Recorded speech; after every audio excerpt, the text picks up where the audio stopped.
آزمائش کے لیے چنے جانے والوں کی دعاؤں کو بھی اللہ نے قبولیت کے لیے چن رکھا ہے۔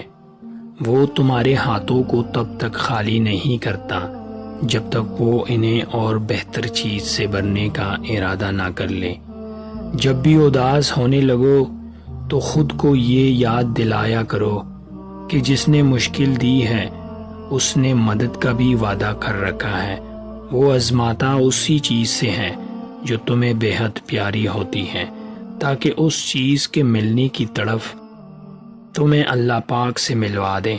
اس یقین کے ساتھ مانگو کہ اللہ ضرور دے گا، اور پھر دیکھو وہ تمہیں اتنا عطا کرے گا کہ تم گنتی تک بھول جاؤ گے۔ دعائیں نصیب سے نہیں بلکہ نصیب دعاؤں سے ملتا ہے، اور کائنات کے سارے معجزے دعا سے ہی تو ہوتے ہیں۔ اللہ پاک ہم سب کی دعا قبول اور منظور فرمائیں، آمین۔